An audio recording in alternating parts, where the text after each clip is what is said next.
आज मैं इस वीडियो के द्वारा अपनी नई अकाउंटिंग सीरीज़ शुरू करने जा रहा हूं, जिसमें मैं सबसे पहले जो है पार्टनरशिप के ऊपर एक वीडियो बनाऊंगा और वो चैप्टर का नाम है पार्टनरशिप फंडामेंटल्स।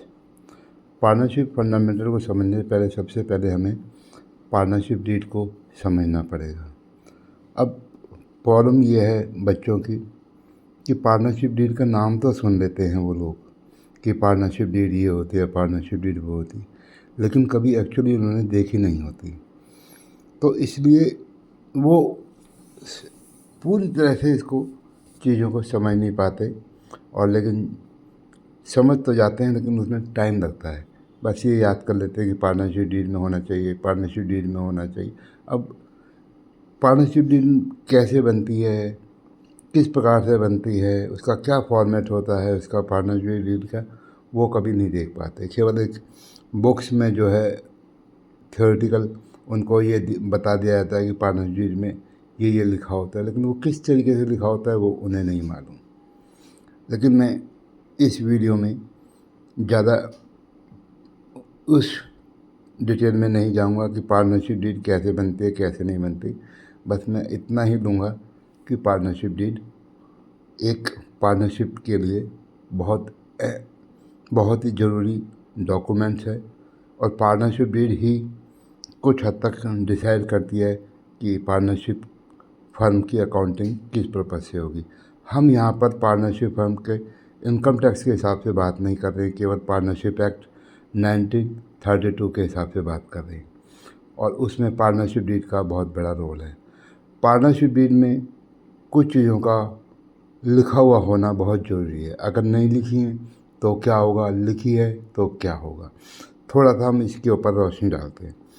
सबसे पहले पार्टनरशिप डीड में यदि प्रॉफिट और लॉस की रेशो लिखी हुई है तो उसी रेशो में प्रॉफिट और लॉस बढ़ेगा। अगर रेशो नहीं दी हुई तो आपका प्रॉफिट और लॉस जो भी होगा वो are to be share equally, वो इक्वली ही बटेगा, चाहे उनकी कैपिटल कितनी भी क्यों ना हो। अगर इंटरेस्ट ऑन कैपिटल, अगर पार्टनरशिप डीड में अगर इंटरेस्ट के बारे में कुछ जिक्र नहीं है तो नो इंटरेस्ट और कैपिटल टू बी पेड, कोई इंटरेस्ट ऑन कैपिटल नहीं दिया जाएगा। इसी प्रकार से इंटरेस्ट ऑन ड्राइंग के बारे में कोई नहीं है, जिक्र नहीं है पार्टनरशिप डीड में, तो कोई इंटरेस्ट ऑन ड्राइंग नहीं लिया जाएगा। अगर इंटरेस्ट ऑन लोन है, पार्टनर एडवांस और लोन बाय पार्टनर, पार्टनर ने लोन दे रखा है, एडवांस दे रखा है, और पार्टनरशिप डीड में इस बात का जिक्र नहीं है, तो हम उसको 6% देंगे। अब यहाँ पर जो इंटरेस्ट है वो हमें देना पड़ेगा, चाहे पार्टनरशिप फर्म लॉस में ही क्यों ना हो। इसलिए उसका जो रेट ऑफ इंटरेस्ट होगा 6% पर एनम होगा। अगर मान लीजिए पार्टनरशिप डीड में रेमुनरेशन और कमीशन टू पार्टनर के बारे में कुछ नहीं लिखा हुआ, तो no remuneration to be paid allowed to any partner for taking part in the conduct of business. इसका मतलब ये हुआ, अगर पार्टनर को रेमुनरेशन देना है या पार्टनर्स ने रेमुनरेशन लेना है तो वो क्वांटिफाई पार्टनरशिप डीड में होना चाहिए कि कितना और किस प्रकार से रेमुनरेशन मिलेगा पार्टनर्स को, और किन लोगों को मिलेगा रेमुनरेशन, उसका सारा कुछ जो है वो पार्टनरशिप डीड में लिखा हुआ होना चाहिए। अगर नहीं लिखा हुआ होगा तो रेमुनरेशन वगैरह नहीं मिलेगा पार्टनर्स को। अब हम आगे चल अब हम इसको एक एग्ज़ाम्पल के तौर पे समझेंगे जब हमारी पार्टनरशिप डीड नहीं बनी हुई।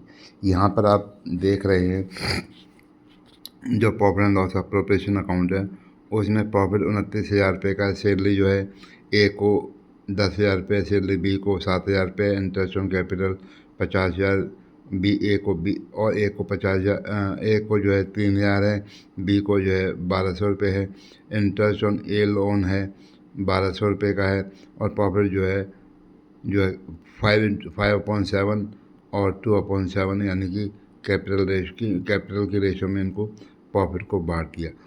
अब यहाँ पर देखते हैं कि इसका क्या फ़र्क आएगा इसमें। अब देखो, हमने अभी पीछे समझा कि अगर पार्टनरशिप डीड नहीं बनी हुई है तो रेमुनरेशन नहीं मिलेगा, तो नो सैलरी मिलेगी इसको। अगर इंटरेस्ट ऑन कैपिटल भी नहीं मिलेगा, और जो पार्टनर्स हैं वो इक्वली प्रॉफिट को बांटेंगे, और जो इंटरेस्ट जो है वो ठीक लिया हुआ है यहाँ पर, वो 6% है, ये वो 6% इसको मिल जाएगा। और वो प्रॉफिट एंड लॉस की जो है डेबिट साइड में जाएगा। Shall be transfer to profit and loss account और not to the debit of profit and loss appropriation account. और जो करेक्ट अकाउंट बनकर आएगा वो हमारा इस प्रकार से बनकर आएगा। जो हमारा 29,400 का है उसमें से हम इंटरेस्ट ऑन लोन जो है 6%, वो हम 1,200 रुपये का वो हम घटा देंगे प्रॉफिट में से। अब प्रॉफिट हो गया 28,200 का, वो इक्वली रेशो में बढ़ जाएगा। ये हमारा actual profit and loss appropriation account बनकर आएगा। अब यहाँ पर हम समझेंगे कि पार्टनरशिप फर्म में इंटरेस्ट ऑन कैपिटल की क्या एंट्रियाँ होंगी। Interest on capital account debit हो जाएगा टू पार्टनर्स कैपिटल अकाउंट। उसके बाद profit and loss appropriation account debit हो जाएगा, हम इंटरेस्ट ऑन कैपिटल को क्रेडिट कर देंगे। Profit and loss appropriation account debit to interest on capital account. इस प्रकार से ये एंट्री हो जाएगी।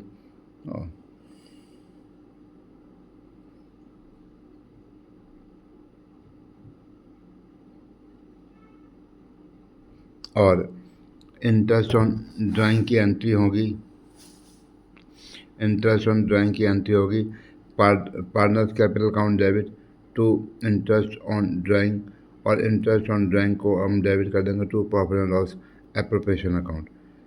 पार्टनर्स सैलरी और कमीशन जो होगा, partner salary commission account debit to partners capital account, और profit and loss account appropriation account debit to partner salary या कमीशन अकाउंट क्रेडिट हो जाएगा। अब हम profit transfer to reserve, profit and loss appropriation account to reserve, जो हमने अगर profit and loss से कुछ हमने रिजर्व में ट्रांसफ़र किया है तो वो आ जाएगा। फिर transfer of cash balance being profit, जो हमारा प्रॉफिट एंड लॉस अकाउंट का जो कैश बैलेंस होगा वो profit and loss appropriation account debit to partners capital account, जो भी उनकी रेशो में होगा वो उनमें डिस्ट्रीब्यूट हो जाएगा। प्रॉफिट एंड लॉस का जो एप्रोप्रिएशन अकाउंट का फॉर्मेट इस प्रकार से होगा। Profit and loss account by profit and loss account by interest on drawing to interest on capital to partner share, partner salary to partner commission to reserve to profit transfer to capital account. जितने भी partner होंगे उनमें profit sharing ratio में profit transfer हो जाएगा। अगर partnership deal नहीं बनी हुई है और तो या रेशो का कोई मेंशन नहीं है तो वह इक्वली बढ़ जाएगा। इस प्रकार से ये profit and loss appropriation account हम बनाते हैं। एक एग्जांपल लेते हैं, हम उसको समझते हैं। Profit and loss account debit, जो हमारा प्रॉफिट है उसको हम profit and loss appropriation account में ट्रांसफ़र कर देंगे। हमारा 2.5 लाख रुपये है। पार्टनर सैलरी अकाउंट हो जाएगी टू 20 कैपिटल अकाउंट 60,000 रुपये की। Profit and loss appropriation account debit to partner salary account 60,000 रुपये की। Interest on capital account to A capital account to B capital account 30,000, 18,000, 12,000। फिर profit and loss appropriation account debit to interest on capital 30,000 रुपया। Profit and loss appropriation account to A's capital account, B's capital account, जो हमारा profit का जो हिस्सा बच गया वो हम ए कैपिटल में जितने पार्टनर हैं उनकी कैपिटल में ट्रांसफ़र कर देंगे। यहाँ पर 2 पार्टनर हैं तो A capital account B capital account 1,60,000 और 1,60,000, और ये इस प्रकार profit and loss appropriation account आ जाएगा। पीएन अकाउंट में हमारा 2.5 लाख रुपये यहाँ ट्रांसफ़र हो गया। पीएन अकाउंट से नेट प्रॉफिट जो था उसमें सैलरी आ गई 60,000 रुपये की, इंटरेस्ट आ गया ए को और बी को इंटरेस्ट आ गया 18,000, 12,000, और जो बाकी बचा वो प्रॉफिट हमने उनकी रेशो में बांट दिया 1 लाख और 60,000। इस प्रकार से ये बन गया। अब कई बार ऐसा होता है जो हम अप्रोप्रिएशन कर रहे हैं वो हमारे नेट प्रॉफिट से ज़्यादा होती है। अगर ऐसा केस है तो जो जितना हमारा प्रॉफिट होगा उसी अमाउंट तक हम अप्रोप्रिएशन अकाउंट करेंगे। इसके लिए हम एक एग्जांपल समझते हैं कि हमें 20 लाख की हमारी कैपिटल है, उसमें हमें 8% जो है इंटरेस्ट ऑन कैपिटल है, और salary to every working partner जो है 8,000 रुपये पर मंथ है। तो हमारा जो प्रॉफिट है वो 80,000 रुपये का है। अब इंटरेस्ट ऑन कैपिटल 8% के हिसाब से हो गया 1,60,000 रुपये, और सैलरी हो गई 8,000 रुपये के हिसाब से 96,000 रुपये। इंटरेस्ट ऑन कैपिटल प्लस जो है इसकी जो रेशो आएगी उस हिसाब से ये बढ़ जाएगा। अब हम देखेंगे इस क्वेश्चन में 1,60,000 रुपये की सैलरी हो गई और 96,000 का जो है हमारा इंटरेस्ट ऑन कैपिटल 1,60,000 रुपये होगा, 96,000 रुपये की हमारी सैलरी होगी। अब इन दोनों को रेशो में बांट देते हैं तो ये आ जाएगी 5:3, यानी कि 32,000 इंटू 3 96,000, 32,000 इंटू 5 1,60,000 रुपये। तो ये 5:3 की रेशो आ गई। तो 5:3 की रेशो में ये 80,000 रुपये बढ़ जाएंगे, यानी 5/8 और 3/8। इंटरेस्ट उनका एक्स कैपिटल हो जाएगा 50,000 रुपये और वाइस कैपिटल अकाउंट की सैलरी हो जाएगी 30,000 रुपये। तो ये इस प्रकार से ये रेशो में बढ़ जाएगा और जितना हमारा प्रॉफिट होगा उसी अमाउंट तक का हम एप्रोप्रिएशन अकाउंट करेंगे। अब यहाँ पर हम एक क्वेश्चन लेते हैं कि ये ट्रायल बैलेंस दिया हुआ है, इसका हम पहले प्रॉफिट एंड लॉस अकाउंट बनाएंगे, फिर इसका P&L एप्रोप्रिएशन अकाउंट बनाएंगे। हमने ये प्रॉफिट एंड लॉस अकाउंट बना लिया। अब बच्चे ये सब जो है इस चैप्टर को 11th क्लास के फाइनल अकाउंट्स में कर चुके हैं, इसलिए उनको दिक्कत नहीं होगी और वो यहाँ पर बना सकते हैं। जो भी ट्रेडिंग अकाउंट बनेगा या प्रॉफिट एंड लॉस अकाउंट बनेगा वो जो हमने 11th क्लास में फाइनल अकाउंट्स पढ़ा था उसी पैटर्न पे बनेगा। इसमें बनाने में कोई चेंज नहीं है, किसी प्रकार से फॉर्मेट में कोई चेंज नहीं है, इसी हिसाब से बनेगा। और जब प्रॉफिट निकल जाएगा, जो नेट प्रॉफिट आएगा उसको हम net profit and loss appropriation account में ट्रांसफ़र कर देंगे और वहाँ से हम इसकी एंट्रियाँ करेंगे। अब profit and loss appropriation account में पार्टनर की सैलरी, इंटरेस्ट ऑन कैपिटल आएगा और interest on drawing cash side में आएगा, और जो बाकी प्रॉफिट जो बचेगा वो हम इनके कैपिटल अकाउंट में ट्रांसफ़र कर देंगे। अब जैसे इस क्वेश्चन में हमारा प्रॉफिट आया 57,500 और सैलरी हो गई हमारे 24,000 रुपये की। इंटरेस्ट ऑन कैपिटल हो गया 12,000 9,000 रुपये, भरत को 12,000 और चरत को 9,000 रुपये की। अब हमारा प्रॉफिट बचा 12,500 का। 12,500 का जो प्रॉफिट है भरत और चरत ने उनमें कैपिटल जो उनकी प्रॉफिट शेयरिंग रेशो है उसमें बढ़ जाएगा। भरत को मिलेगा 5,000, चरत को मिलेगा 7,500 रुपये। इस प्रकार से ये हो जाएगा। अब हम थोड़ा सा पार्टनर्स कैपिटल अकाउंट को समझते हैं कि पार्टनर कैपिटल अकाउंट जो है कैसे कैसे किस तरीके से मेंटेन होता है और किस प्रकार के कैपिटल अकाउंट में क्या कोई हम उसमें भी वहाँ पर भी कई तरीके से बना सकते हैं। क्या हाँ, पार्टनर्स कैपिटल अकाउंट को हम एक फिक्स कैपिटल की तरह भी बना सकते हैं और एक फ्लक्चुएटिंग कैपिटल अकाउंट भी बना सकते हैं। फिक्स कैपिटल अकाउंट में क्या होता है कि जो कैपिटल होती है वो फिक्स होती है। मान लीजिए हमने जितनी कैपिटल लगाई हम उसको फिक्स एक अकाउंट में कैपिटल अकाउंट में क्रेडिट कर दिया। उसके बाद अगर हमने कैपिटल इंट्रोड्यूस करी है तो उसके अकाउंट के क्रेडिट साइड में आ जाएगी। अगर हमने कैपिटल विड्रॉन कर ली है वो उसकी डेबिट साइड में आ जाएगी और जो बैलेंस बचेगा वो उसके कैपिटल अकाउंट का बैलेंस हो जाएगा। और इसमें जो भी net profit, salary, commission, remuneration, interest on capital, जितनी भी एडजस्टमेंट होंगी ड्राइंग्स की, वो सब पार्टनर्स करंट अकाउंट के द्वारा एडजस्टमेंट होंगी। उसके लिए हम एक एग्ज़ाम्पल लेते हैं।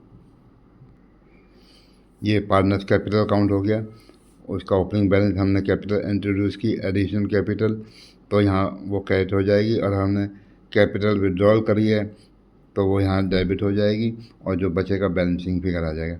अब हम इसके साथ एक अकाउंट और बनाएंगे, पार्टनर्स करंट अकाउंट। उसके अंदर जो बाकी बचेगा उसकी एंट्रियाँ, एडजस्टमेंट एंट्रियाँ उसमें करेंगे। अब जैसे देखेंगे डेबिट बैलेंस है, ड्राइंग आ जाएगा, इंटरेस्ट ऑन ड्राइंग आ जाएगा, प्रॉफिट एंड लॉस अकाउंट आ जाएगा और बैलेंस आ जाएगा। इस प्रकार से ये बैलेंस आ जाएगा, इंटरेस्ट ऑन कैपिटल आ जाएगा, कमीशन आ जाएगा, सैलरी आ जाएगा, profit and loss appropriation account आ जाएगा, प्रॉफिट का हिस्सा। तो ये इस प्रकार से आ जाएगा। अब बैलेंस शीट के अंदर कैपिटल अलग आएगा और पार्टनर्स करंट अकाउंट अलग आएगा। हमें दोनों को अलग अलग दिखाना है, ये नहीं इसको कैपिटल में मर्ज करेंगे। अगर कैपिटल में इसको मर्ज नहीं करना, बच्चे इस बात का ध्यान रखें कि पार्टनर्स करंट अकाउंट को कैपिटल अकाउंट में ना ट्रांसफ़र कर दें, इसको दोनों को अलग अलग ही दिखाना है। अब हम आते हैं दूसरे सिस्टम की किस प्रकार से कैपिटल अकाउंट बनाया जाता है। एक दूसरा मेथड है, जब हम पार्टनर्स कैपिटल अकाउंट जो है फ्लक्चुएटिंग मेथड बोलते हैं उसको, उसके अंदर केवल एक अकाउंट बनाया जाता है और वो है पार्टनर्स कैपिटल अकाउंट। उसमें जितनी भी एडजस्टमेंट होती हैं वो सब पार्टनर्स कैपिटल अकाउंट में हो जाती है। जैसे introduction of capital, withdrawal of capital, profit and loss balance, interest on capital, commission, salary, profit and loss account, और लॉस है प्रॉफिट एंड लॉस का डेबिट साइड में लॉस आ जाएगा, इंटरेस्ट ऑन ड्राइंग्स आ जाएगा, ड्राइंग्स आ जाएगा। यानी सारे अकाउंट एक सिंगल अकाउंट बनेगा, इसमें दो अकाउंट नहीं बनते, कि इसमें केवल एक कैपिटल अकाउंट बनेगा और इसमें कोई करंट अकाउंट नहीं बनेगा। इसलिए बच्चे याद रखें, केवल करंट अकाउंट वहाँ बनेगा जब जहाँ पर कैपिटल अकाउंट फिक्स है। अगर कैपिटल अकाउंट फिक्स नहीं है, फ्लक्चुएटिंग कैपिटल अकाउंट है, तो सारी एंट्रियाँ एक ही कैपिटल अकाउंट में होंगी। इसलिए इस बात का बच्चे ज़रूर ध्यान रखें। अब थोड़ा सा हम इन दोनों में डिफरेंस एक बार देख लेते हैं। दो अकाउंट बनाने पड़ते हैं, वहाँ पर एक अकाउंट बनता है और बैलेंस जो है फिक्स कैपिटल अकाउंट में चेंज नहीं होता, केवल विड्रॉल और एडिशन पे चेंज होता है। यहाँ पर बैलेंस चेंज हो जाते हैं। और जो भी ऑल एडजस्टमेंट और ड्राइंग वगैरह जो भी होती है वो करंट अकाउंट में होती है, और यहाँ पर केवल सारी कैपिटल अकाउंट में एडजस्टमेंट होती है। और यहाँ पर हमेशा कैपिटल अकाउंट का जो बैलेंस होगा, क्रेडिट साइड होगी या पॉजिटिव बैलेंस होगा। इसमें जो है नेगेटिव बैलेंस यानी कि डेबिट बैलेंस भी आ सकता है, कि हमने पार्टनर्स को ज़्यादा पैसा दे दिया, पार्टनर से अभी पैसा लेना है, तो ये चेंज इसमें इस प्रकार का चेंज हो सकता है। अब हम थोड़ा सा फिक्स कैपिटल को समझ लेते हैं किस प्रकार से बनती है, ताकि बच्चे इस प्रकार का समझें। एक बात का जरूर ध्यान रखें, आप कितने भी क्वेश्चन कर लो, 50 कर लो, 100 कर लो, 200 कर लो, 500 कर लो, क्वेश्चन नंबर ऑफ क्वेश्चन से फ़र्क नहीं पड़ेगा। केवल इस बात का ध्यान रखें कि वो सब्जेक्ट जो टॉपिक है पहले इसको हम बारीकी से समझें, उसके बाद हम क्वेश्चन को सॉल्व करें। अगर हम 10 क्वेश्चन सॉल्व करते हैं और समझ के इस क्वेश्चन को सॉल्व करते हैं तो भी वो हमारे 200 क्वेश्चन के बराबर होगा। बच्चे इस उसमें रहते हैं कि हमने 100 क्वेश्चन कर लिए, 20 क्वेश्चन कर, उससे नहीं। अगर आपने 20 को 50 100 क्वेश्चन कर लिए और आपको चैप्टर समझ नहीं आया, आपके फंडामेंटल क्लियर नहीं है, तो वो सब करना बेकार है। इसलिए पहले चैप्टर को समझें, फंडामेंटल को समझें क्या कहता है, उसके बाद आप करेंगे तो आपके 10 क्वेश्चन भी आपके लिए बहुत होंगे। अब हम एग्ज़ाम्पल के तौर पे समझते हैं कि फिक्स्ड कैपिटल का थोड़ा सा देख लेते हैं किस प्रकार से बनता है। ये 60,000 की कैपिटल, 60,000 बैलेंस, 20 की कैपिटल और करंट अकाउंट में ये हमने एडजस्टमेंट कर दी। Profit and loss account interest on capital कर दी, प्रॉफिट एंड लॉस अप्रोप्रिएशन कर दी, बैंक ड्राइंग की कर दी, प्रॉफिट एंड लॉस की कर दी, इंटरेस्ट ऑन ड्राइंग की कर दी, बैलेंस की कर दी। इसी प्रकार से बी करंट अकाउंट आ गया, profit and loss appropriation account, profit and loss appropriation account, profit and loss appropriation account, यानी कि इंटरेस्ट ऑन कैपिटल हो गया, इसमें इंटरेस्ट ऑन ड्राइंग आ गया और बाकी बैलेंस बच गया। अब हम आते हैं फ्लक्चुएटिंग कैपिटल में। अब फ्लक्चुएटिंग कैपिटल में देखें, एक ही अकाउंट में सारी एंट्रियाँ पास हो गई, तो यानी कि इसमें प्रॉफिट भी हो गया, प्रॉफिट इंटरेस्ट ऑन कैपिटल भी आ गया और ड्राइंग भी आ गया, और यहाँ पर हमारा बैलेंस आ गया। यहाँ पर बैलेंस आया हमारा 64,150। इस प्रकार से इसी प्रकार से यहाँ बी कैपिटल को देखेंगे फ्लक्चुएटिंग में मेथड में, तो भी इसमें प्रॉफिट इंटरेस्ट ऑन कैपिटल आ गया, सैलरी आ गई, और बाकी जो प्रॉफिट का हिस्सा था वो इसमें आ गया। इंटरेस्ट ऑन बैंक जो ड्राइंग थी हमारी वो आ गई, इंटरेस्ट ऑन ड्राइंग आ गई, और जो बैलेंस था वो हमारा यहाँ पर आ गया। बच्चे सोचेंगे कि मैं बहुत तेज़ी से समझा रहा हूँ और ढंग से नहीं चीज़ें क्लियर हो रही। मैं एक एक एग्जांपल समझा रहा हूँ और कोशिश कर रहा हूँ उसको बारीकी से समझाऊँ। एक क्वेश्चन समझा दूँगा तो भी आप उसके बेस पे दूसरे क्वेश्चन को सॉल्व कर सकते हैं। मैं जहाँ तक मैं समझता हूँ, अगर आप उसको चैप्टर को अच्छे से समझेंगे। अगर मैं 50 एग्जांपल समझाऊँगा तो वो जो है इतना यूज़फुल नहीं होगा जितना एक हम शॉर्ट में हम सारी चीज़ कवर कर लें। अब हम इंटरेस्ट ऑन पार्टनर्स ड्राइंग के ऊपर इंटरेस्ट कैसे निकालेंगे। अगर पार्टनर विड्रॉल करता है तो कैसे निकालेंगे। अब यहाँ पर जो इंटरेस्ट निकालने का जो तरीका है वो डिपेंड करता है कि हम ड्राइंग्स कब कर रहे हैं। अगर मान लीजिए ड्राइंग में महीने के शुरू में कर रहा हूँ, एक मैं महीने के आखिरी में कर रहा हूँ और एक मैं महीने के मिडल में कर रहा हूँ, तो दोनों तीनों की कैलकुलेशन अलग होगी। अगर मैं मान लीजिए महीने के शुरू में कर रहा हूँ तो उसका फॉर्मूला होगा total drawing into rate of interest upon 100 into 6.5 divide by 12। अगर मैं जो है in the beginning of fixed amount of drawing every month कर रहा हूँ और वो भी बिगिनिंग ऑफ द मंथ कर रहा हूँ, तो उसका फॉर्मूला ये हो जाएगा total drawing into rate of interest upon 100 into 6.5 divide by 12। अगर मैं महीने के आखिरी में कर रहा हूँ तो उसका फॉर्मूला होगा व्हेन ड्राइंग फिक्स्ड अमाउंट। यहाँ पर कंडीशन ये है कि आपकी ड्राइंग की जो अमाउंट है वो फिक्स्ड होनी चाहिए, उसके ऊपर and the end of every month कर रहा हूँ, तो उसका जो फॉर्मूला होगा total drawings into rate of interest upon 100 into 5.5 divide by 12। अगर मान लीजिए मैं जो है ड्राइंग को मिडल ऑफ द मंथ कर रहा हूँ और वो फिक्स्ड अमाउंट है ड्राइंग की, तो फॉर्मूला होगा total drawing into rate of interest upon 100 into 6/12। तो ये हमारे 3 कंडीशन है और 3 कंडीशन के लिए इंटरेस्ट कैसे निकालेंगे ड्राइंग का, तो वो इसमें समझाया गया है। अगर मान लीजिए मैं ड्राइंग जो है हर महीने निकालता हूँ एक first beginning of the month, लेकिन मेरी ड्राइंग की अमाउंट चेंज हो जाती है, तो उसका फिर फॉर्मूला दूसरा लगेगा। ये नहीं होगा। ये केवल उसके लिए है जब मेरी ड्राइंग्स की अमाउंट फिक्स्ड है। इस बात का बच्चे ध्यान रखें, कंफ्यूज ना हो। अगर ड्राइंग फिक्स्ड है और तो ही, चाहे वो महीने के शुरू में है, महीने के एंड में है, महीने के मिडल में है, तो ही ये फॉर्मूले लगेंगे, नहीं तो नहीं लगेंगे। अब यहाँ पर हमने नोट किया था इस फॉर्मूले में कि 6.5 डिवाइड बाय 12 और 6 डिवाइड बाय 12, 5.5 डिवाइड बाय 12। ये डिपेंड करता है कि वो ऑवरेज पीरियड ऑफ द ड्राइंग्स कितना कितना है। कई बार ये 7.5 भी हो सकता है, 4.5 भी हो सकता है। ये डिपेंड करता है कि हमारी जो ड्राइंग्स है वो कितने एवरेज पीरियड के लिए है। ये उसी हिसाब से हमें इसको कंसीडर करना है और उसी हिसाब से इसको हमने फॉर्मूले को लगाना है। यहाँ पर एक हम एग्ज़ाम्पल लेते हैं इसको इंटरेस्ट ऑन ड्राइंग को समझने के लिए, और हम तब समझ में आएगी। ये एग्ज़ाम्पल ये है, इस प्रकार से है।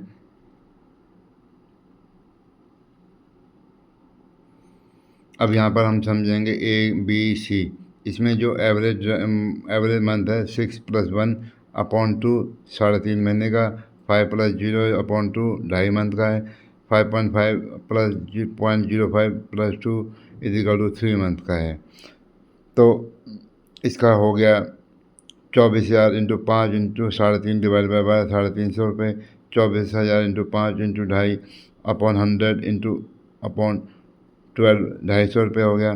24,000 इंटू 5 अपॉन 100 इंटू 3 अपॉन 12, 300 रुपये हो गया। ये इस प्रकार से इंटरेस्ट की ऑन ड्राइंग की कैलकुलेशन हो गई। हम एक क्वेश्चन और लेते हैं इंटरेस्ट ऑन ड्राइंग्स को समझने के लिए। ये एग्जांपल है, इसमें हमें समझ में आएगा किस प्रकार से। इसमें देखो पहला खेल है time left after first drawing plus time left after last drawing. तो हम दोनों ऐड करके डिवाइड बाय 2 कर देंगे तो हमें एवरेज पीरियड पता लग जाएगा, उस हिसाब से हम इंटरेस्ट निकाल लेंगे। अब सेकंड पार्ट जो है उसमें average at the end of the each quarter. तो ईच क्वार्टर के बाद जो है अब 9 महीने बचे, और उसके बाद जो है लास्ट क्वार्टर के बाद जो हमने निकाल लिया, तो उसमें हमें जो टाइम बचा वो 0 बचा, तो 9 डिवाइड बाय 2 हो जाएगा। अब ऐसे ही 4.5 मंथ का आ जाएगा, इस प्रकार से ही 4.5 का हो जाएगा। इस प्रकार थर्ड केस में जो है एवरेज पीरियड है, हम मिडल निकाल रहे हैं, तो जो क्वार्टर के मिडल में निकाल रहे हैं, तो बाकी जो बचेंगे वो 10.5 महीने बचेंगे उस क्वार्टर में निकालने के बाद, और आखिरी में जो हम निकाल रहे हैं क्वार्टर में, उसमें हमें 1.5 महीना बचेगा, तो 10.5 प्लस 1.5 अपॉन 2 यानी 6 मंथ आ जाएगा। तो इस प्रकार 36,000 इंटू 10 अपॉन 100 इंटू 6/12 हमारा इंटरेस्ट आ जाएगा। ये इस प्रकार से।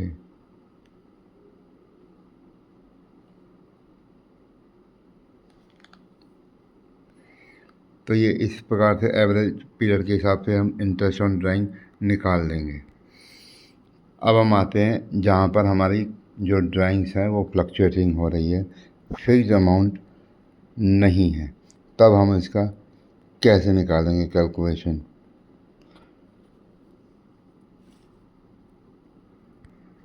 उसके लिए हम सिंपल मेथड भी यूज़ कर सकते हैं और प्रोडक्ट मेथड भी यूज़ कर सकते हैं।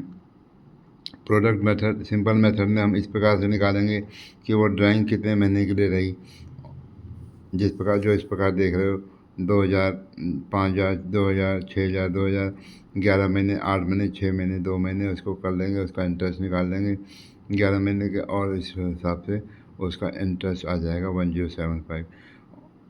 उसका जो इंटरेस्ट आएगा वो इंटरेस्ट आ जाएगा 1075। इसी प्रकार हम प्रोडक्ट मेथड के हिसाब से कर लेंगे 2000, 5000, 2000, 6000, 2000, 17000 डिवाइडेड इंटू 11, 8, 6, 2, 0, इस प्रकार से ये 86,000 का हो जाएगा। और 86,000 के ऊपर हम निकाल देंगे जो इंटरेस्ट है 15% के हिसाब से एक महीने into 15 into 1 divide by 100 divide by 12, तो ये 1075 दोनों तरीके से सेम आएगा। बच्चों को जैसे आसानी हो वैसे कर सकते हैं, और बाकी बच्चों को दोनों तरीके समझने चाहिए, पता नहीं कौन से मेथड को पेपर में पूछ लिया जाए, इसलिए वो दोनों तरीके को समझकर चले। अब ऐसा भी हो सकता है कि हमें विड्रॉल की डेट ना दी गई हो और हमें ये भी ना पता हो हम किस डेट को विड्रॉल किया गया है, तब हम उसका इंटरेस्ट कैसे निकालेंगे। अब उसका तरीका यही है कि हम उसको 6 मंथ बेसिस के ऊपर एवरेज 6 मंथ एवरेज बेसिस पर उसका इंटरेस्ट ऑन ड्राइंग्स निकाल। इसको हम एक एग्ज़ाम्पल के तौर पर समझते हैं, जिसमें कि ड्राइंग जो है ड्यूरिंग द ईयर 30,000 की है, 10% का रेट है। इसमें जो है हम 30,000 को हम एवरेज बेसिस 6 मंथ के एवरेज पे निकाल देंगे। 30,000 into rate of interest on drawing 30,000 into 10/100 into 6/12, 1500 रुपये का ड्राइंग इंटरेस्ट आ जाएगा। अब मान लीजिए वो 2,500 रुपये पर मंथ कर रहा है, तो 2,500 इंटू 12 30,000 रुपये हो गया। 30,000 इंटू 10/100 इंटू 6/12, 1500 रुपये। तो ये 6 मंथ एवरेज बेस पे निकाल लेंगे हम, अगर हमें डेट ऑफ विड्रॉल नहीं दी गई हो तब। बच्चे इस बात का ध्यान रखें कि डेट ऑफ विड्रॉल दी गई है या नहीं दी गई है। बाकी वैसे तो आजकल के बच्चे काफ़ी इंटेलिजेंट हैं, इस प्रकार की गलतियाँ नहीं करेंगे, क्योंकि वो अपना नुकसान नहीं करेंगे। 12th के एग्ज़ाम हैं। अब हमने इंटरेस्ट ऑन ड्राइंग्स तो निकालना तो समझ लिया, अब उसकी जनरल एंट्री किस प्रकार से होगी। अगर कैपिटल अकाउंट फिक्स्ड है तो इसकी एंट्रियाँ करंट अकाउंट से होंगी। यहाँ पर पार्टनर्स करंट अकाउंट डेबिट होगा, to interest on drawing credit हो जाएगा। उसके बाद second entry interest on drawing account debit हो जाएगी, to profit and loss appropriation account हो जाएगा। इसी प्रकार यदि कैपिटल अकाउंट फ्लक्चुएटिंग है तो पार्टनर्स कैपिटल अकाउंट डेबिट हो जाएगा, to interest on drawing account credit हो जाएगा। और सेकंड एंट्री होगी interest on drawing account debit होगा, to profit and loss appropriation account credit हो जाएगा। इस प्रकार से ये interest on capital account, interest on drawing account की एंट्रियाँ partnership account books of accounts में होंगी। अब हम यहाँ पर समझेंगे interest on partners capital account, partners capital account.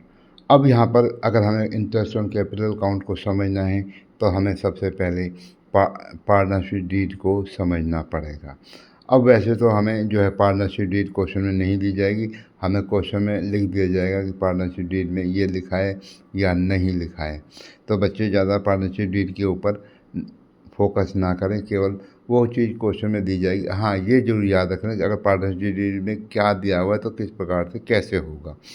अब हम यहाँ पर समझते हैं कि इंटरेस्ट ऑन कैपिटल किस प्रकार से कैलकुलेशन होगी, अगर पार्टनरशिप डीड की जो कह रही है उस हिसाब से किस प्रकार से होगी। अगर मान लीजिए partnership deed interest on capital के ऊपर साइलेंट है तो हमें इंटरेस्ट ऑन कैपिटल नहीं मिलेगा। अगर पार्टनरशिप डीड जो है वो इंटरेस्ट ऑन कैपिटल के बारे में कह रही है, अब वो इसमें साइलेंट हो गई कि हम उसको इंटरेस्ट एज चार्ज माने, यानी उसको खर्चा माने या एप्रोप्रिएशन माने। तो क्या करना है? Interest on capital is allowed only if there is a profit. अगर in case of loss, interest on capital is not allowed. In case of profit, before interest is equal to or more than the interest.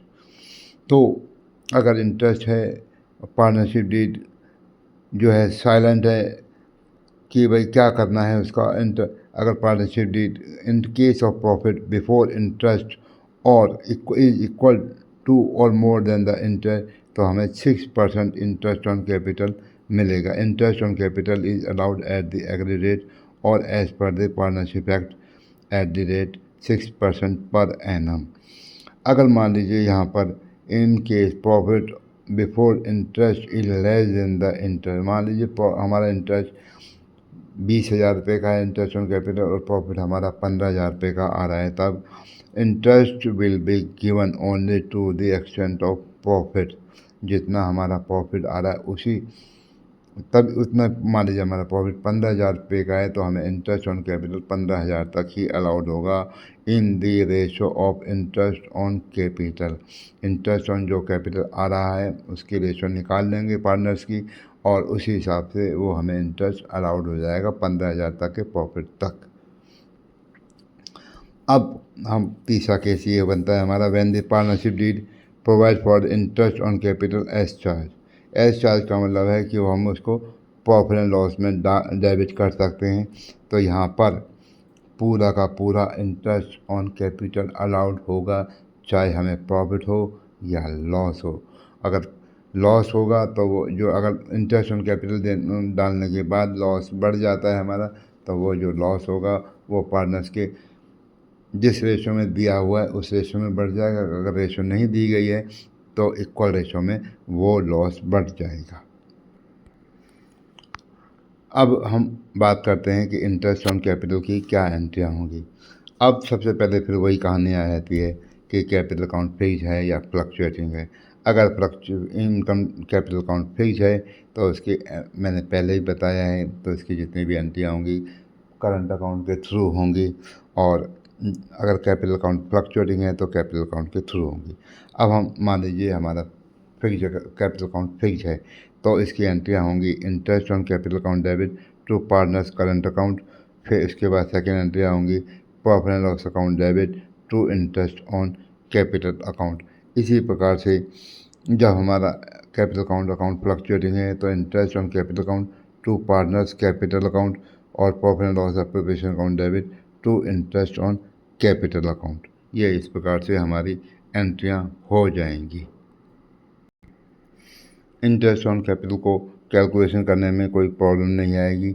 अगर मान लीजिए वहाँ पर कोई additional capital introduce होती है तो जिस डेट को एडिशनल कैपिटल इंट्रोड्यूस हो रही है उस डेट से और at the end of the period, यानी जिस डेट को हमारी बुक्स अकाउंट क्लोज हो रही हैं उस डेट तक हम इंटरेस्ट निकाल लेंगे और वो हमारा आसानी से निकल जाएगा। उसको डालकर उस हिसाब से हम प्रॉफिट एंड लॉस का प्रिपरेशन अकाउंट या प्रॉफिट एंड लॉस अकाउंट को बनाएंगे और हमारा वो इंटरेस्ट ऑन कैपिटल निकल जाएगा। अब हम इसको समझते हैं। हम पहला एग्जांपल लेते हैं। When partnership deed is silent in treating interest as charge और अप्रोप्रिएशन।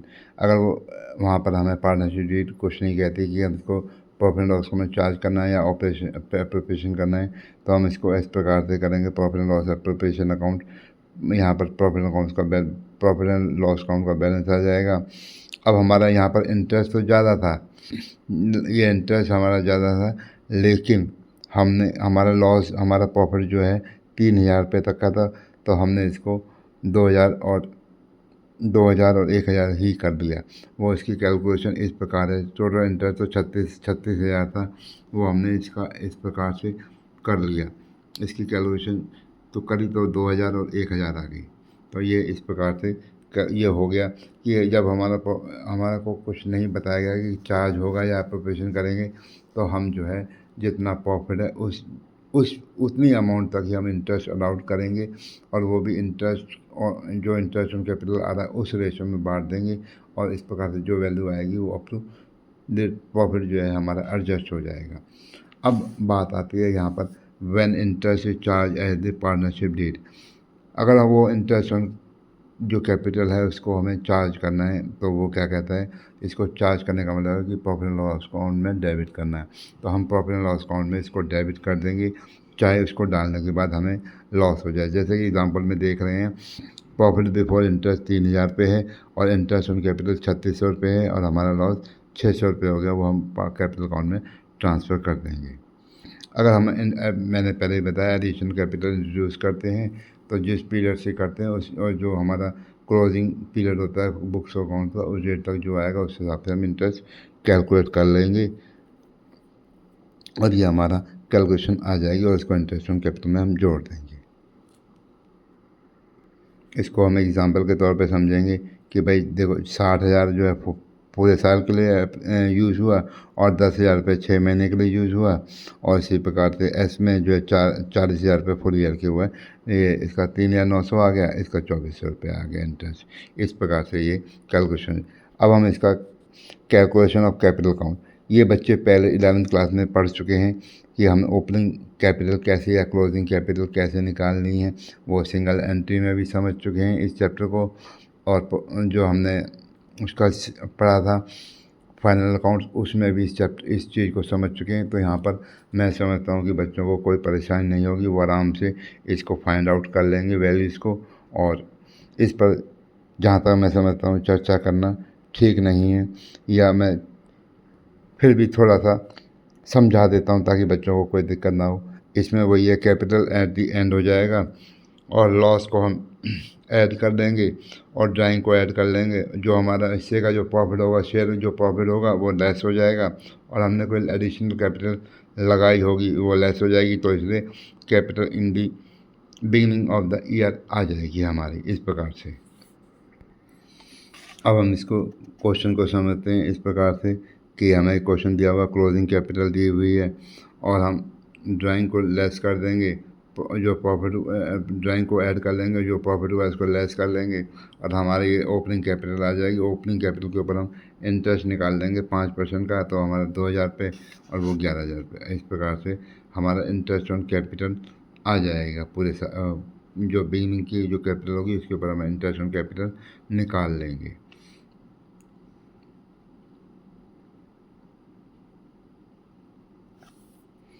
इसी प्रकार से और क्वेश्चन भी सॉल्व हो जाएंगे। अब हम आते हैं सैलरी और कमीशन टू पार्टनर्स। सैलरी और कमीशन जो पार्टनर को होगी, अब यहाँ पर ये बच्चों ने पहले भी फाइनल अकाउंट में समझा था कि अगर हमें बिफोर चार्जिंग कमीशन और after charging commission, before charging commission का जो हमारा फॉर्मूला था net profit into rate of commission upon 100 और आफ्टर चार्जिंग कमीशन में फॉर्मूला था net profit before commission into rate of commission upon 100 plus rate of commission. ये formula था, ये फॉर्मूला है निकालने का। और उसके बाद जो अकाउंटिंग एंट्रीज होंगी वो इस प्रकार से होंगी, पार्टनर्स सैलरी या commission account debit to respective partners current account और कैपिटल अकाउंट। अगर फिक्स अकाउंट है, फिक्स कैपिटल अकाउंट है तो पार्टनर्स करंट अकाउंट में एंट्री हो जाएगी, अगर फ्लक्चुएटिंग है तो पार्टनर्स कैपिटल अकाउंट में हो जाएगी। और टू क्लोज द अकाउंट फिर हम इसको profit and loss appropriation account debit to partners salary और कमीशन अकाउंट में क्रेडिट कर देंगे, यानी एंट्री हो जाएगी profit and loss appropriation account debit to partners salary commission account. अब हम इस क्वेश्चन के द्वारा हम समझेंगे कि कैसे निकालते हैं। प्रॉफिट बिफोर कमीशन जो है 55,000 रुपये का है। अब हमारा कमीशन जो है 10% का है, तो हम जो है इस प्रकार से 10% 55,000 का जो प्रॉफिट है उसको 10% मिलेगा कमीशन और एक्स को, और वाई को मिलेगा 10%।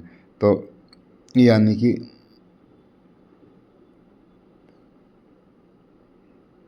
वाई को जो है आफ्टर चार्जिंग ऑल कमीशन मिलेगा। तो इसका एक्स का जो रेट हो जाएगा 55,000 इंटू, इसमें जो एक्स को मिलेगा कमीशन बिफोर चार्जिंग है तो उसका 55,000 इंटू 10 अपॉन 100 5500 रुपये आ जाएगा। और वाई को जो कमीशन मिलेगा आफ्टर चार्जिंग ऑल कमीशन मिलेगा, तो वाई का जो है 55,000, इसमें से एक्स की कमीशन घट जाएगी, जो बचेगा उसका into 10 divide by 100 plus rate of commission, वो 4,500 रुपये आ जाएगा। और जो बाकी बचेगा, जो प्रॉफिट बचेगा, वो एक्स और वाई में इक्वल रेशो में बढ़ जाएगा।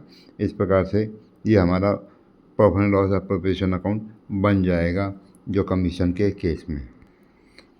अब हम समझेंगे इंटरेस्ट ऑन पार्टनर्स लोन को। अब पार्टनर्स लोन अगर एग्रीमेंट पार्टनरशिप डीड कहती है, वो डिफाइन कर देती है, स्पेसिफाई कर देती है कि इंटरेस्ट ऑन लोन कितना है, तो वो उसी रेट पर मिलेगा। अगर वो वहाँ पर साइलेंट हो जाती है, partnership deed interest on loan के बारे में कुछ नहीं है, तो वो उसका जो रेट होगा वो फिर बाय डिफ़ॉल्ट 6% हो जाएगा पर एनम। तो हम यहाँ पर उसकी एंट्रियाँ होंगी, interest on partners loan account debit to partner loan account और profit and loss account debit to interest on partner loan account. ये इस प्रकार से ये एंट्रियाँ होंगी। अब हम इसको ऐसे समझते हैं, ये क्वेश्चन को हम देखते हैं। तो इतना हुआ प्रॉफिट बिफोर इंटरेस्ट 2,500 रुपये का। इंटरेस्ट ऑन लोन जो आया है वो ए का 1,200 रुपये और बी का है 600 रुपये, तो 1,800 रुपये हो गया इंटरेस्ट। और जो नेट प्रॉफिट जो बचा वो 700 रुपये का हो गया।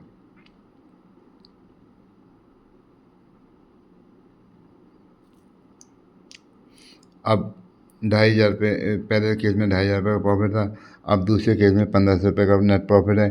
तो उसमें जो प्रॉफिट है 1,500 रुपये, इंटरेस्ट है 1,800 रुपये का, लोन के ऊपर इंटरेस्ट है, तो बाकी जो नेट लॉस हो गया 300 रुपये का, 120 रुपये और 180 रुपये, ये ए और बी में बढ़ जाएगा।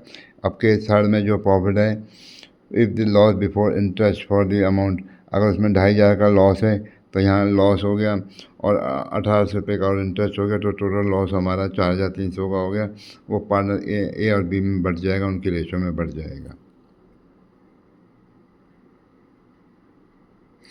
अब हम बात करते हैं कैपिटल रेशो की। कैपिटल रेशो को कैसे निकालते हैं? कैपिटल रेशो में अगर कोई चेंज नहीं आता है तो जो ओपनिंग कैपिटल होती है, जो कैपिटल होती है वही कैपिटल रेशो। अगर उसमें कोई चेंज आता है तो उसको फिर हमें निकालना। यहाँ पर हमें इस क्वेश्चन के द्वारा हम समझेंगे कैपिटल रेशो को। 2,000 रुपये 1 जून को इंट्रोड्यूस करी, बी ने 1 जुलाई को 7,000 रुपये और ए ने 1 सितंबर को, बी ने 31 दिसंबर को, और विड्रॉन हो गई 1 जुलाई को 3,000 रुपये, 1 सितंबर को 6,000 रुपये हो गई बी की, और 8,000 रुपये ए की हो गई। तो इसका हम कैसे निकालेंगे? तो टोटल कैपिटल एम्प्लॉयड हो गई फॉर ए की फॉर मंथ 1 मंथ, वो 10,000 रुपये जो है आपकी जो कैपिटल थी बिगनिंग में 10,000 6,000, तो 10,000 रुपये प्लस 2,000 कितने महीने के लिए रही, फिर 12,000 जो हो गई वो 1 महीने के लिए रही। फिर इसी प्रकार से वो 3,000 रुपये विड्रॉल हो गए, 9,000 रुपये रह गई, तो वो कितने महीने के 2,000 रुपये 2 महीने के लिए रही। फिर ऐड हो गई 4,000 रुपये, 13,000 रुपये हो गई, वो 4 महीने के लिए रही। और उसके बाद 8,000 रुपये निकल गए हमारे, तो वो 5,000 रुपये रह गई और वो 3 महीने के लिए रह गई, वो यूज हुई बिजनेस में। तो हम जो है इसकी एक प्रोडक्ट निकल जाएगा, 1,17,000 का आ जाएगा उसका। और उसी प्रकार से बी का हम निकालेंगे कि कितने महीने के लिए हमने यूज़ करी, 6,000 रुपये, 6,000 जो है 3 महीने के लिए रही। फिर जो है कैपिटल इंट्रोड्यूस करी 7,000 रुपये की, वो 2 महीने के लिए। फिर विड्रॉल कर दी 6,000 रुपये, तो 7,000 4 महीने के लिए। फिर इंट्रोड्यूस कर दिया 8,000 रुपये, तो 15,000 हो गए 3 महीने के लिए। तो इस प्रकार से वो भी जो है 1,70,000 की वैल्यू आ गई। तो दोनों की जो कैपिटल की रेशो आ गई 117 और 117, तो वो इक्वल रेशो हो गई एक तरह से। तो वो इक्वल रेशो में इसी प्रकार से ये निकल जाएगी कैपिटल रेशो। कई बार ऐसा होता है कि कुछ एडजस्टमेंट हमारी जो है रह जाती हैं और वो हम अकाउंट क्लोज कर देते हैं, उसके बाद हम एडजस्टमेंट करते हैं। तो वो एडजस्टमेंट जो है उसको हम profit and loss account adjustment account में के थ्रू करते हैं, और जो भी एडजस्टमेंट होगी वो उसी के थ्रू होगी। इसमें सबसे पहले जो मेथड है वो first method, when adjustment are made through profit and loss adjustment account, इसमें हम समझेंगे। तो इसमें क्या है कि जो कोई भी ओमिशन रह गया, कोई भी अमाउंट का रह गया, तो हम इसको या तो उसमें क्रेडिट कर देंगे या डेबिट कर देंगे। तो अगर जो भी इफेक्ट होगा तो हम उसको क्रेडिट करेंगे, मान लीजिए पार्टनर्स कैपिटल अकाउंट या पार्टनर कैपिटल अकाउंट में या करंट अकाउंट में जैसे भी वो फिक्स कैपिटल है, फ्लक्चुएटिंग कैपिटल है। यदि अब इंटरेस्ट ऑन कैपिटल, सैलरी और कमीशन टू पार्टनर हम की एंट्रियाँ रह गई, मान लीजिए प्रॉफिट जो फाइनल अकाउंट में, और वो अकाउंट क्लोज हो गए, तो हम उसको profit and loss adjustment account के थ्रू जाएंगे और जो होगा अमाउंट उसको हम कैपिटल रेशो में पार्टनर्स के कैपिटल अकाउंट में या करंट अकाउंट में ट्रांसफ़र कर देंगे। इसी प्रकार से कुछ ओमिशन हो गई जो डेबिट होनी चाहिए थी पार्टनर्स कैपिटल अकाउंट में या करंट अकाउंट में, तो हम उसकी एंट्री करेंगे पार्टनर कैपिटल अकाउंट और current account to profit and loss adjustment account. अब जो नेट प्रॉफिट और जो प्रॉफिट एंड लॉस अकाउंट की जो एडजस्टमेंट होगी वो इस प्रकार से होगी। अगर कैश बैलेंस है तो profit and loss adjustment account to partners capital और करंट अकाउंट, और डेबिट बैलेंस है तो पार्टनर्स कैपिटल और current account debit to profit and loss adjustment account. हम इस क्वेश्चन को लेकर इसको एडजस्टमेंट एंट्री समझेंगे कि हमने जो इंटरेस्ट ऑन कैपिटल को चार्ज किया, इंटरेस्ट ऑन कैपिटल रह गया, और इंटरेस्ट ऑन ड्राइंग की एंट्री हो जाएगी A capital B capital to profit and loss adjustment account. फिर इंटरेस्ट ऑन कैपिटल की एंट्री हो जाएगी profit and loss adjustment to A और to B. Interest on drawing income है तो वो profit and loss adjustment account credit हो जाएगा, और इंटरेस्ट ऑन कैपिटल लॉस है हमारा तो वो profit and loss adjustment account debit हो जाएगा। अब जो भी नेट इफेक्ट आएगा हमारा वो हम इसी में बांट देंगे कि भाई वो हमारा जो पार्टनर्स का है, मान लीजिए कुछ हमें कोई लॉस और आया है ए कैपिटल अकाउंट बी कैपिटल तो प्रॉफिट एंड लॉस अकाउंट वो एडजस्टमेंट हो जाएगी इस प्रकार से। इसमें 2920 में से हम 135 घटाएंगे तो अमाउंट आएगी 2785। तो ये हमें जो है फर्म का जो है एक लॉस हो गया, ये खर्चा हो गया, तो ये हम ए को डेबिट कर देंगे, बी को डेबिट कर देंगे और to profit and loss adjustment account में ट्रांसफ़र कर देंगे। इस प्रकार से ये एंट्री हो जाएगी। 1640 क्रेडिट हो जाएगा पार्टनर ए अकाउंट में, बी अकाउंट में 1280, और ये डेबिट हो जाएगा 9045 का। और जो प्रॉफिट आया है, जो प्रॉफिट एंड लॉस की जो एडजस्टमेंट हुई है वो 16 से करता है और 1114 रुपये यहाँ पर हम डेबिट में हो गया हमारा। तो हमारा जो नेट बैलेंस हो जाएगा वो 39879 और 30121। ये जो एंट्री जो बच्चे देख रहे हैं 2785 की, ये जो profit and loss adjustment account में जो लॉस है उसको कैपिटल अकाउंट में ट्रांसफ़र करने की एंट्री की गई है ए और बी में। तो ये इस प्रकार से ये एंट्री हो जाएगी। 90 रुपये की इंटरेस्ट ऑन डेबिट हो जाएगी और इंटरेस्ट ऑन कैपिटल अकाउंट में क्रेडिट हो जाएगी, और बाकी जो लॉस होगा वो डेबिट हो जाएगा और ये बैलेंस निकल जाएगा। इस प्रकार से ये हमारा ये क्वेश्चन सॉल्व हो जाएगा। जैसे ये इस टेबल में आप देख सकते हैं।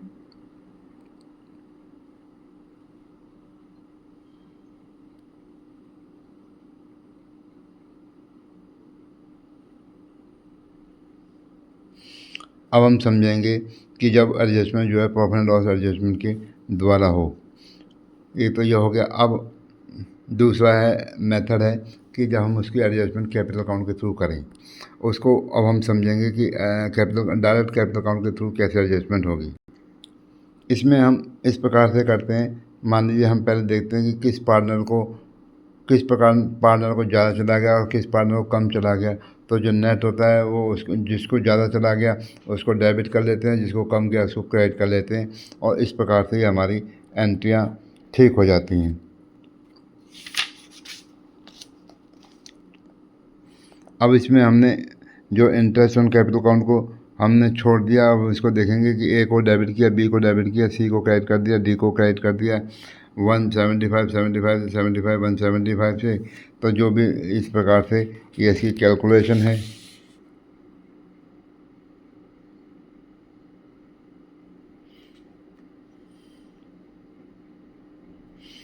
तो हमने जो इंटरेस्ट ऑन कैपिटल था वो उनके अकाउंट में क्रेडिट नहीं किया था। अब हम इसको जब नेट बनाएंगे तो जो है लॉस हो गया 1300 रुपये का फर्म को।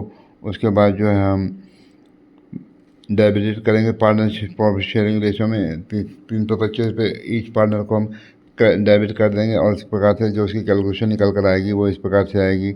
इंटरेस्ट ऑन कैपिटल 1300 रुपये, 1500, 250, 400, 500 रुपये। अब ये 325 यहाँ जो है डेबिट हो गया, 325 डेबिट हो गया, डेबिट हो गया। अब जो नेट इफेक्ट आएगा वो 175, 75, 75, 175 का जो नेट डिफरेंस आएगा वो हमारी वो जनरल एंट्री हो जाएगी। हमने किससे कितना लेना है, हमने ए और बी को ज़्यादा मिल गया, तो अब जो है बी को जो है ए और बी को हम डेबिट कर देंगे क्योंकि वो उनको ज़्यादा हिस्सा चला गया, और सी और डी को कम गया है तो उसको हम उस अमाउंट से क्रेडिट कर देंगे। इस प्रकार से हम ये डायरेक्ट एंट्री हो जाएगी। अब हम एक क्वेश्चन लेते हैं जिसमें हम इंटरेस्ट को ऑन कैपिटल को डालना भूल गए जब कैपिटल अकाउंट फिक्स हो, तो इस प्रकार की कैलकुलेशन कैसे होंगी इसको एग्जांपल के थ्रू समझते हैं। Amount already credit by way of जो हमने प्रॉफिट में जो शेयर कर दिया वो इस प्रकार से हमने शेयर किया है।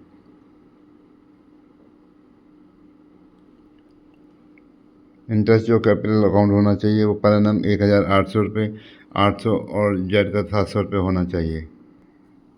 ये हमें यहाँ पर दिखाया गया है कि भाई इतना इंटरेस्ट उनको जो है वो इतना कैपिटल अकाउंट में होना चाहिए, 3000, 2400, 2100 रुपये। अब हमने जो ज़्यादा कम कर दिया, ज़्यादा कर दिया, 250 रुपये शॉर्ट, और यहाँ पर एक्सेस और यहाँ शॉर्ट, तो यहाँ पर एंट्री हो जाएगी। जिसको एक्सेस हुआ है वो XYZ है तो Y डेबिट हो जाएगा 600 रुपये से, और X और Z क्रेडिट हो जाएंगे। अभी हमारी एंट्री इस प्रकार से हो जाएगी। 600 रुपये डेबिट हो गया Y के अकाउंट में, और 250 रुपये X के करंट अकाउंट में क्रेडिट हो गए, और Z के करंट अकाउंट में 350 रुपये क्रेडिट हो गए। इस प्रकार से ये हमारी direct entry through capital account या करंट अकाउंट एडजस्टमेंट होगी, जब हम प्रॉफिट एंड लॉस अकाउंट के थ्रू एडजस्टमेंट नहीं करेंगे। अब इसमें एक और आता है जब हम मैनेजर को, हमारा जो फर्म, उसको हम पार्टनर मान लेते हैं किसी पिछली डेट से, तब हम यहाँ पर ऐसे कैलकुलेशन करेंगे। पहले हम निकालेंगे कि उस पार्टनर को पार्टनर की तरह से उसको कितना मिलना चाहिए था और मैनेजर की तरह से उसको कितना मिला है, तो जो भी फ़र्क आएगा वो हम उसकी एडजस्टमेंट एंट्री कर देंगे। जैसे कि ये है calculate the amount paid to the manager और रेम्युनरेशन, उसके बाद compute the amount which should be allowed to the manager on becoming a partner, और इसको जो डिफरेंस आएगा या ज़्यादा चला गया तो हम उसके कैपिटल अकाउंट में डेबिट कर देंगे, अगर कम गया है तो उसके कैपिटल अकाउंट में हम क्रेडिट कर देंगे। इस क्वेश्चन को हम एक एग्जाम्पल के तौर पर समझते हैं। ये क्वेश्चन है, इसमें जो है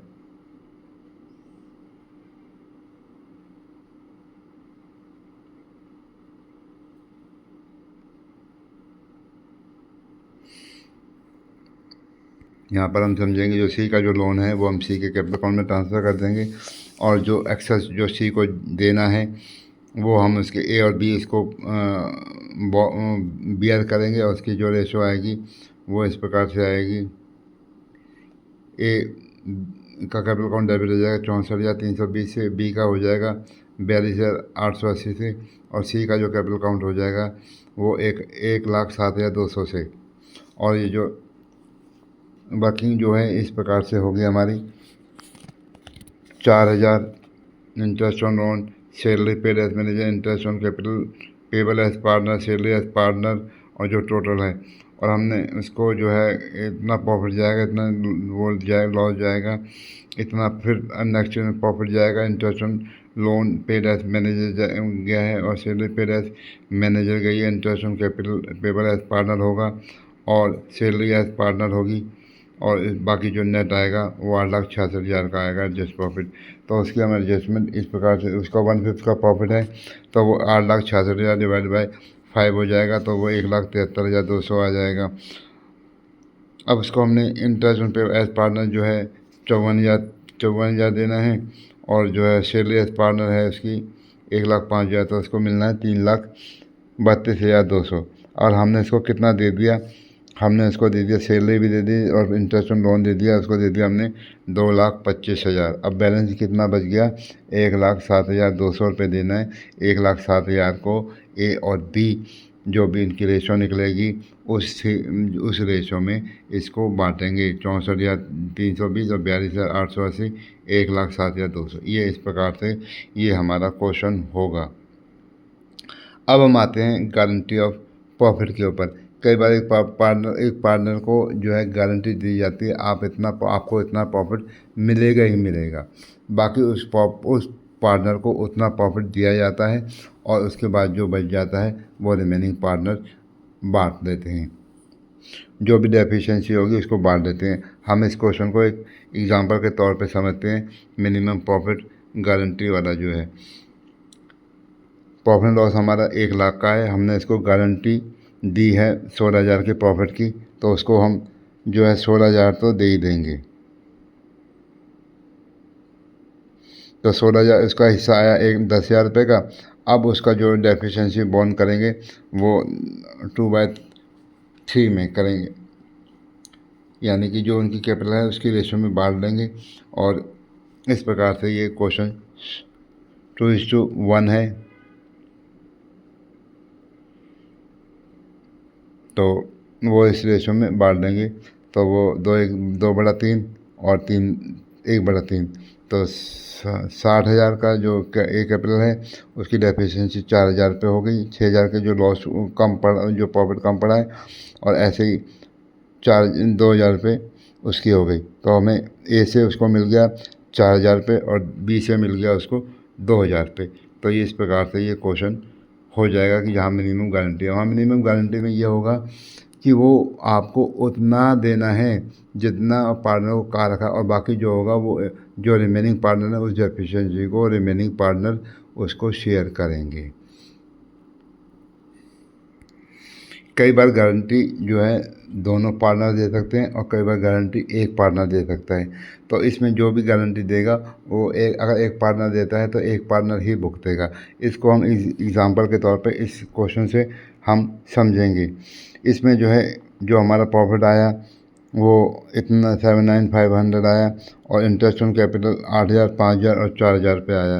अब हम गारंटी के अमाउंट को समझेंगे। यहाँ पर जो है हमने गारंटी दी थी कि भाई हमारा इतना प्रॉफिट हम इसको देंगे। अब 12,500 प्लस 2,500 रुपये 15,000 रुपये हो गया। 2,500 रुपये की गारंटी इसमें ए ने दी, तो हम इसका 2,500 रुपये हम इसको एडजस्ट कर देंगे वहाँ से, और ये इसके प्रकार से ये क्वेश्चन सॉल्व होगा हमारा। अब हम समझेंगे जॉइंट लाइफ पॉलिसी को। जॉइंट लाइफ पॉलिसी को जो अकाउंटिंग ट्रीटमेंट होता है, एक तो है हमारा उसको खर्चा मान लें और इसको मान लें हम एसेट्स मान लें, और हम एक उसको उसके लिए हम एसेट्स भी मान लें और उसके लिए हम joint life policy reserve account बना लें। इसको 3 मेथड से हम समझ सकते हैं, इसको मेंटेन करते हैं। क्वेश्चन में जिस तरीके से आएगा हम उस क्वेश्चन को उस तरीके से सॉल्व करेंगे। इस बात का हमें चाहिए, हमें तीनों मेथड को समझना है कि जॉइंट लाइफ पॉलिसी कैसे का जो अकाउंट है कैसे मेंटेन होता है। अगर हम इसको सबसे पहले हम देते हैं when premium paid is treated as an expense. जब हम इसको खर्चा मान के चलते हैं तो उसकी एंट्री करते हैं joint life policy premium account debit to bank account. उसके बाद हम एंट्री करते हैं profit and loss account debit to joint life policy premium account. ये हम हर साल जब प्रीमियम पे करते जाते हैं हर साल ये एंट्री करते चले जाते हैं। और जब हमें at the end of the या किसी पार्टनर की डेथ हो जाए या मैच्योरिटी पे जो अमाउंट मिलती है हम उसको एंट्री करेंगे। इंश्योरेंस कंपनी को हम डेबिट कर देंगे और टू जॉइंट लाइफ पॉलिसी को क्रेडिट कर देंगे। उसके बाद जो बैंक से जब हमें इंश्योरेंस कंपनी से पैसा आएगा तो हम करेंगे bank account debit to insurance company. और उसके बाद हम जो जो पैसा होगा जॉइंट लाइफ पॉलिसी का वो हम ऑल पार्टनर्स में ओल्ड प्रॉफिट शेयरिंग रेशियो में हम उसको बांट देंगे, और ये इस प्रकार से ये अकाउंट मेंटेन होगा। अब हम इसको एग्जांपल के तौर पे समझते हैं कि ये क्वेश्चन कैसे होगा।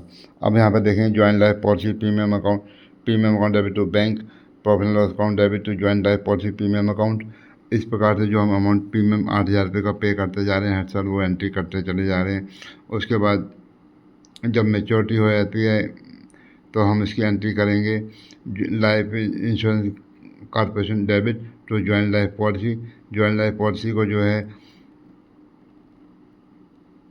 हम जो है तीनों पार्टनर में बांट देंगे और प्रॉफिट एंड लॉस अकाउंट में हम जो ज्वाइंट लाइफ पॉलिसी प्रीमियम दिया है उसको क्रेडिट कर देंगे और जो बैंक हमें जो इंश्योरेंस से पैसा कमीशन कॉर्पोरेशन से पैसा आएगा वो हमारा बैंक अकाउंट जो है टू लाइफ इंश्योरेंस की एंट्री हम कर देंगे यहाँ पर। अब यहाँ देखिए, यहाँ पर जैसे ज्वाइंट लाइफ पॉलिसी जो है हमें मैच्योरिटी आई, जो हमारी मैच्योरिटी आई वो 90,000 की है और वो 90,000 हमने तीनों पार्टनर में बांट दिया। अब हमने ज्वाइंट लाइफ पॉलिसी प्रीमियम जो था 8,000 रुपये का वो जो पे किया था वो इसमें डाल दिया। अब हमें इंश्योरेंस कंपनी से पैसा आ गया, ज्वाइंट लाइफ इंश्योरेंस कंपनी का 90,000, वो हमने 90,000 की एंट्री कर ली। तो जो ज्वाइंट लाइफ पॉलिसी का जो बैलेंस होगा आखिरी में वो 90,000, वो हम ओल्ड शेयरिंग रेशो में ओल्ड प्रॉफिट शेयरिंग रेशो में तीनों सभी जितने पार्टनर होंगे उसमें बांट देंगे इसको। अब सेकंड मेथड है when premium paid is treated as an asset. जब हम प्रीमियम को हम एसेट्स की तरह मान के चलेंगे तो हम इसको बैलेंस शीट में दिखाएंगे, हम उसकी एंट्री करेंगे।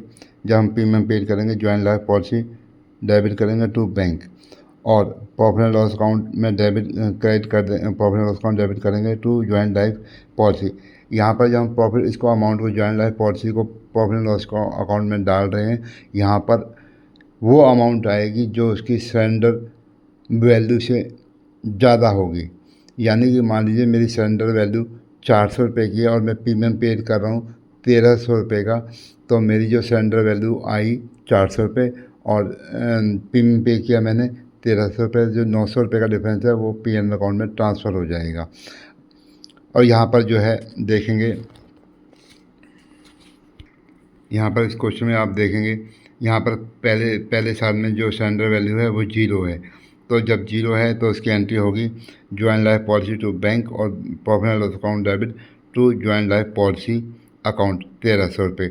अब सेकेंड ईयर में जो उसकी जो है सम एश्योर्ड वैल्यू यानी कि सरेंडर वैल्यू 400 रुपये है, तो हम joint life policy to bank 1,300 रुपये और पी.एन अकाउंट 900 रुपये ट्रांसफ़र कर देंगे। 400 रुपये से जो यानी कि 400 माइनस 1,300 जो 900 रुपये का डिफरेंस है। अब थर्ड ईयर में जो इसकी सरेंडर वैल्यू 900 रुपये है, तो हम उसकी एंट्री करेंगे joint life policy to bank 1,300 रुपये की और पी.एन अकाउंट में हम ट्रांसफ़र करेंगे 400 रुपये।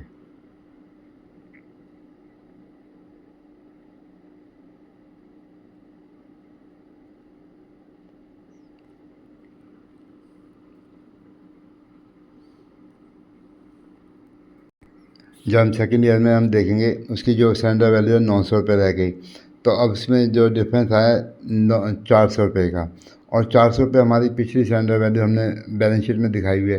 तो 400 रुपये इस साल के और 400 रुपये पिछले साल के, तो वो हो गए 800 रुपये। तो हम 800 रुपये को प्रॉफिट एंड लॉस अकाउंट में ट्रांसफ़र कर देंगे, profit and loss account debit to joint life policy account 800 रुपये।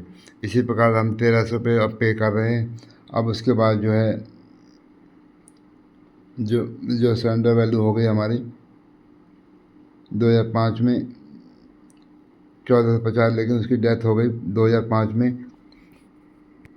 अब यहाँ पर जो है पार्टनर की डेथ हो गई, तो हमने जो प्रीमियम पे किया 1 मई को 1,300 रुपये हमने इतना प्रीमियम पे कर दिया। अब डेथ हो गई तो हम जो है लाइफ इंश्योरेंस कंपनी को डेबिट कर देंगे, life insurance corporation to joint life policy 30,000 और हमें जो पैसा आया वो हमें आया 30,000 रुपये आ गया वहाँ से।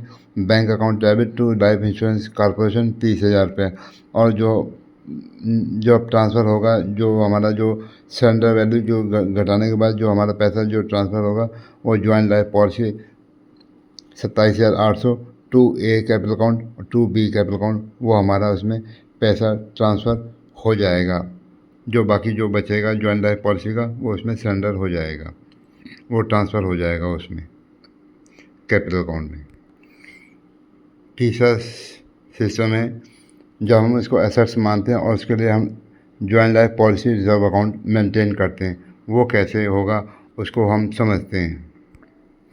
उसके लिए जब हम एसेट्स की तरह मानते हैं और रिजर्व भी बनाते हैं, एंट्री करेंगे joint life policy account debit to bank profit and loss appropriation account to joint life policy reserve में ट्रांसफ़र कर देंगे उतना पैसा। फिर joint life policy reserve account debit to joint life policy account में वो ट्रांसफ़र कर देंगे। जब डेथ ऑफ द पार्टनर या मैच्योरिटी पर जो होगा इंश्योरेंस कंपनी डेबिट हो जाएगा to joint life policy account, और इसको हम joint life policy reserve account को डेबिट कर देंगे ज्वाइंट लाइफ पॉलिसी अकाउंट में। और वहाँ से हमें जो पैसा आएगा bank account debit to interest to insurance company, और जो ज्वाइंट लाइफ पॉलिसी का जो पैसा होगा वो पार्टनर्स के कैपिटल अकाउंट में इंडिविजुअली ट्रांसफ़र हो जाएगा। इस चीज़ को हम एक एग्जांपल के तौर पे समझते हैं। वो एग्ज़ाम्पल लेते हैं जो हमने पिछला एग्ज़ाम्पल दिया 1300 रुपये वाला। यहाँ पर हमने 1300 रुपये हमने ज्वाइंट लाइफ पॉलिसी में ट्रांसफ़र किए। इस प्रकार से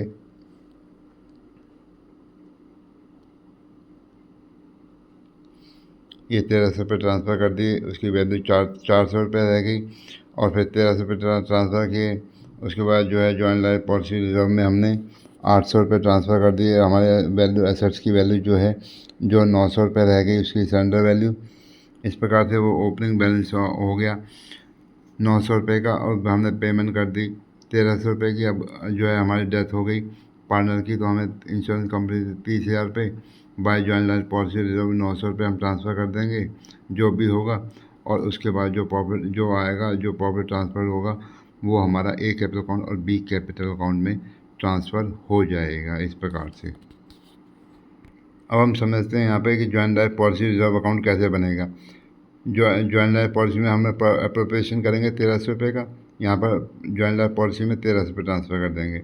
उसके बाद फिर हम प्रॉफिट एंड लॉस से अप्रोप्रिएशन करेंगे 1300 रुपये का। उसके बाद जो है हमारी सरेंडर वैल्यू सेकेंड ईयर में 400 रुपये की थी, तो जो बचेगा वो पैसा 900 रुपये का वो हम ज्वाइंट लाइफ पॉलिसी में ट्रांसफ़र कर देंगे। फिर वो बैलेंस आ जाएगा 400 रुपये, हम यहाँ पे करेंगे 1300 रुपये। उसकी जो सरेंडर वैल्यू है वो 900 रुपये रहेगी, तो जो अमाउंट बचेगा बैलेंस फिगर 800 रुपये का वो हम ज्वाइंट लाइफ पॉलिसी में ट्रांसफ़र कर देंगे। और ज्वाइंट लाइफ पॉलिसी में जो अब 900 रुपये है, जो डेथ के केस में वो 900 रुपये हो गया। अब उस हम जो बैलेंस बचेगा हमने ज्वाइंट लाइफ पॉलिसी में पूरा का पूरा 900 रुपये हम ट्रांसफ़र कर देंगे। अब यहाँ पर हम देखेंगे ये 900 रुपये यहाँ ट्रांसफ़र हो गया, तो जो बैलेंसिंग फिगर आएगी वो हम प्रॉफिट एंड लॉस की जो फिगर आएगी वो हम ए और बी में ट्रांसफ़र कर देंगे। अब यहाँ पर बात करते हैं इंडिविजुअल लाइफ पॉलिसी की। इंडिविजुअल लाइफ पॉलिसी में क्या होता है कि सारे पार्टनर्स के अकाउंट में हम पॉलिसी ले लेते हैं। अगर मान लीजिए पार्टनर की डेथ हो जाती है या पार्टनर रिटायर कर जाता है, तो उस हिसाब से हम पॉलिसी को उस वैल्यू हमें मिल जाती है। यदि मान लीजिए हम एग्ज़ाम्पल लेते हैं, अगर वो पार्टनर ए की डेथ हो जाती है, तो जो sum assured of the unmatured policy होगी, देखिए बी और सी की 1.5 लाख की है, 1 लाख की है तो 2.5 लाख की हो गई। और मेच्योरिटी सरेंडर वैल्यू है 40%, तो 1 लाख रुपये हो गया। तो इसमें ए का जो हिस्सा होगा सरेंडर वैल्यू में 3/6 होगा। 3/6 हो गया, यानी कि 50,000 रुपये का उसका ए का जो सरेंडर वैल्यू में हिस्सा होगा वो 50,000 रुपये हो जाएगा उसका। अगर वो पार्टनर रिटायर होता है तो तीनों की पॉलिसी का जो सरेंडर वैल्यू है वो 4.5 लाख रुपये हो गई। उसकी सरेंडर वैल्यू आती है 40%, तो 1,80,000 रुपये की। तो उसका जो शेयर होगा वो 90,000 रुपये का होगा। अब इसकी एंट्री किस प्रकार से होगी, अब इसको समझते हैं। यदि केस 1 लेते हैं, जब पार्टनर ए रिटायर होता है, तो पार्टनर ए रिटायर हो रहा है तो उसका जो है 90 उसकी जो ए की जो सरेंडर वैल्यू आई, वो सबकी जो पॉलिसी की सरेंडर वैल्यू आई वो 90,000 रुपये आई। तो और वो जो है ए बी और सी को उसको बियर करेंगे और वो हम उसको ए को दे देंगे।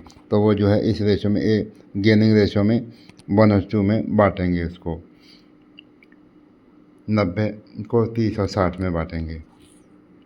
अगर मान लीजिए ए की डेथ होती है तो उसको इंश्योरेंस कंपनी से 2 लाख रुपए मिलेंगे और वो तीनों में बढ़ जाएंगे, ए बी सी में बढ़ जाएंगे। 2 लाख की ए के नाम में 2 लाख की पॉलिसी तीनों में बढ़ जाएगा। और उसका जो सरेंडर वैल्यू आई है, एक जो सरेंडर वैल्यू आई है, उसके जो 2 पॉलिसी थी उसमें जो सरेंडर वैल्यू आई है उसका हिस्सा ए को मिल जाएगा, बी और सी डेबिट हो जाएंगे 1667 से, और सी हो जाएगा 33,333 से, और वो 50,000 रुपये उसका हिस्सा हो जाएगा जो सरेंडर वैल्यू में आया है। ये जो 50,000 रुपये जो सरेंडर वैल्यू आई है, जो इसका ए को जो मिलेगा हिस्सा, वो उसकी कैलकुलेशन यहाँ पर इस प्रकार से हुई है। और ये 50,000 रुपये जो है, ये जो सरेंडर जो अनमेच्योर्ड जो पॉलिसी थी बी और सी के नाम में, उसका जो सरेंडर वैल्यू का हिस्सा ए को मिलेगा और उसकी वैल्यू 50,000 पे आएगी और वो इस प्रकार से रेशो में बढ़ जाएगी, वो इस प्रकार से रेशो में बढ़ जाएगी और ये इस प्रकार से ये क्वेश्चन सॉल्व हो जाएगा। जहाँ तक मैं समझता हूँ मैंने काफ़ी चीज़ें इस चैप्टर की काफ़ी कोशिश की है बच्चों को समझाने की। अगर मैं कहीं कमी रह गई है तो बच्चे वीडियो में कमेंट करके बताएं ताकि मैं इसको और अपडेट कर सकूं। इस वीडियो में इतना ही।